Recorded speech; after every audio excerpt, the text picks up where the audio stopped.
Hey, you guys. So we all know that there's a new consumerism trend on the internet like every 5 seconds. And every once in a while, though, Gen Z gets something right.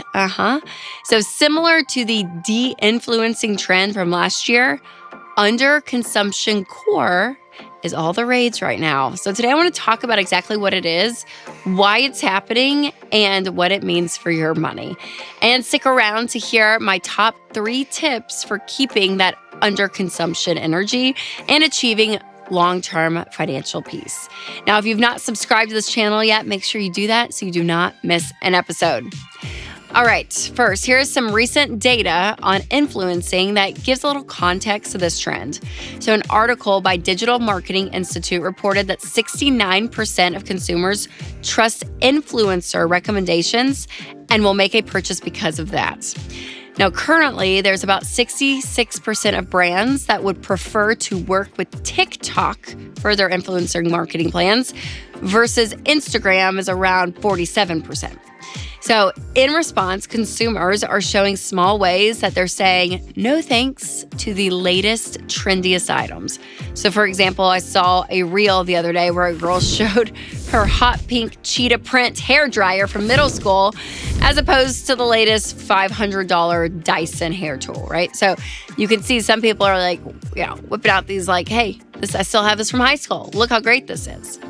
All right, let's unpack 3 reasons why underconsumption core is really taking over our social media feeds.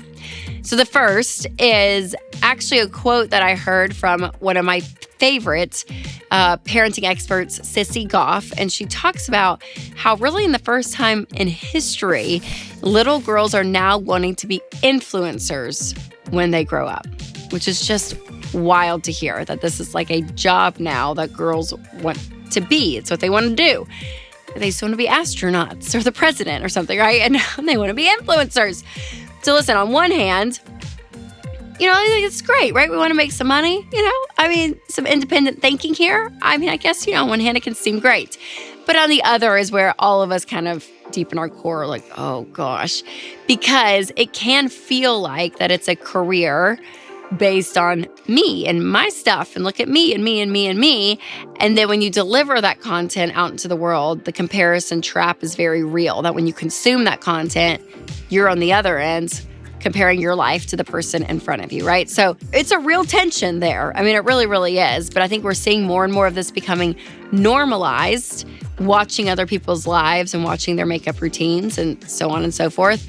But I think the key there, especially for these girls, and probably what I'll say to my girls, is like, put content out into the world, be a content creator, but do content that is going to help people in their lives, right? And that may look at like all different aspects, but I think that's an important one. And I think people are feeling that deep in their core as time goes on. All right, number 2 is more people are catching on to the marketing schemes. So companies are literally paying models on the internet to convince you that you need like the next best thing, right? And sometimes, there's like these real life influencers out there and companies, again, are paying them so much money. Now, again, if there are products that are going to benefit your life, we're seeing those via social media and not billboards and magazines, right? Like I would get everything from like 17 magazine or Delia's or like Limited to magazine, right? So like that's where you would like see all your clothes. And now you're seeing them on actual real life people out there into the world.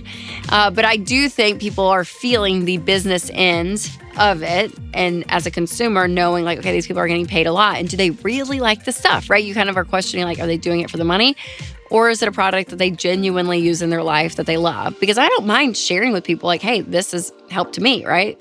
Like Amelia, our oldest, has a little Gab watch, and it's like the best little, they call them dumb phones or dumb watches because there's no internet, but you can text, and like, it's been so great. And I'm like, for other parents out there, like, I don't mind telling you all about how great that is, right? I'm not sponsored by Gab or anything. So again, you can get some great ideas in life from these platforms, but there is a fine line there where you start to see, okay, it's a business, right? And these companies know how to make money. So they're tapping into a money-making machine. And I think we all see it. We know. All right, the third is that people miss the character of personal style that we used to see before social media. Meaning, public buildings and park benches and homes and clothing choices. Like it used to have like a lot more variety, I feel like, versus like everything looking the same. Everything kind of looks like a clone. It's kind of this aesthetic that it's just the same style, right? Where before I feel like people kind of had a level set on expectations. Like, yeah, my kitchen may have brown cabinets like that, like that's normal, right? So I think there is this idea that you kind of miss like the uniqueness of people's own style and character, where they weren't influenced by what is on trend literally every minute of the day, and how quickly those trends seem to change, and then people continue to spend money on them, to continue to keep up with the trend. So it is really difficult, and I think that pushback again goes back to like, man, the individual person and seeing what they like and not just what everything, what everyone else is putting out is missed. We do miss that. But like I said earlier, we've seen people kind of push back against the overconsumption, right? Like the de-influencing trend, I think was a great one. Marie Kondo, like that whole, idea of getting rid of your stuff. Even the home edit, I love their stuff because it's very neatly organized and usually kind of take the crap you don't want out just to simplify, right? Even minimalism, has been on trend too. And I think that's a good thing. I think there's like really great messages in some of these things. So again, this has kind of been a trend of thinking about consumption and like, are we over consuming too much all the time? But the point is that, in general though, convenience is awesome, but the constant need to consume like the next thing, it just isn't sustainable. And we keep going back to that realization. I think we all kind of hit a wall at some point and we all realize it. So if you're feeling the weight of this and you want to take control of your spending, here are 3 ways to do that. But before I dive into those, I do want to tell you about one of our sponsors, Christian Healthcare Ministries. Like, this is an example of something that is so great for your life, and I want to share that with you. Because when you go against what society thinks is quote unquote normal, like avoiding debt or saying no to overspending, it might seem weird to people at first. And listen, that is okay. We want you to be weird if that means that you're doing things intentionally, including how you spend your healthcare dollars. And one way to be intentional in this area is with Christian Healthcare Ministries. CHM isn't health insurance. They're a health cost-sharing ministry that's helped hundreds of thousands of families like yours take care of healthcare costs without sacrificing their freedom. Programs start as low as $98 a month. Find out more and join at chministries.org/budget. That's chministries.org/budget. All right, here's some tips again to stay, on the non-consumer side, right? If you feel your need to spend, here's some ways to help you. The first one is add processing time. So we no longer just go shopping, right? Like we don't just go to the mall and go shopping, because we have online shopping and we don't even have to leave our couch. So add some processing time back in. When you add to cart, wait a while before you purchase it.